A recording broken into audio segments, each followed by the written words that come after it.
We are at Supersonic Brick Show 2026, and one of the displayers here with us is Dave. How are you doing? I'm not too bad, thank you. How are you? I'm doing pretty good. I've had a great time so far, and we have probably the most relevant mock display for this event, looking at this fantastic sea of planes, including the front and centerpiece, which is Concorde itself. So tell us all about it.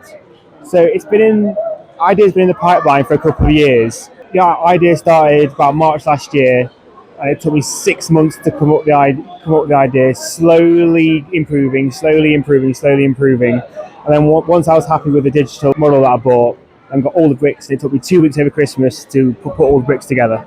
So having gathered all that piece, what was the final run time, so to say, from getting the first bits to having the state that it's in today? How long did that ultimately take? I'd say about 9 months from start to finish. It's a long time. First of all, absolutely worth it. It's an absolutely stunning beauty. But what was the ultimate goal behind this? What was the thing that came to mind that said, yeah, this is what I want to make next? So last year I did a London 2012 mock, and I was researching what other iconic British moments are there in history, and I thought, what's more iconic than the Red Arrows, Concorde, Buckingham Palace, Golden Jubilee? I just thought it's such an iconic moment, and especially with it not flying anymore, I thought it'd be a great way also for kids to learn what Concorde is. Because people of my generation and older, they know what it is, they've grown up with it. Whereas kids, they've never seen one fly. It's only in museums like this where you actually learn about it. So it's a good way to also inspire the next generation. Having mentioned that, of course, in the hosting venue we have a real-life Concorde. Have there been any standout comments when it comes to comparing the mock to the real thing?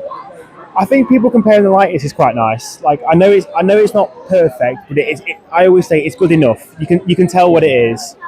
And yeah, people are very complimentary of it. I think having the British Airways design on it really helps as well, because it's definitely matching the one above.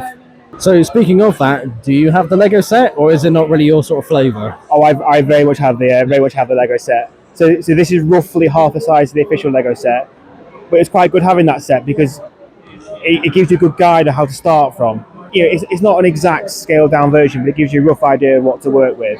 But what I will say about my mock Concorde is that the official Concorde is big enough that you can do the details well. If my model was smaller, you could hide a lot of the details. My model is annoying in the middle size, where you can't quite hide the details. You've got to get it just right, but you're physically limited by what pieces Lego do. That is a fair point to say as well, with all the shapes and pieces that Lego have made over the years. I'm guessing with that, there were some pieces that you had in mind to make it, and then a set comes out with a brand new piece, you think, that's a good piece I'll probably have to incorporate. Have you had that sort of thought process? Not really, actually. I just got the very exterior shape of the wings first, and I basically thought, how could I basically fill in the gaps, if you like?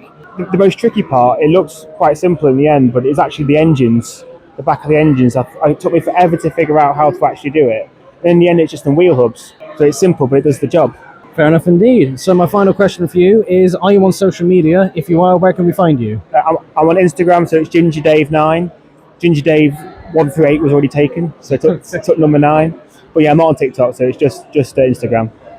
Okay, well, thank you so much for your time. Thank you very much.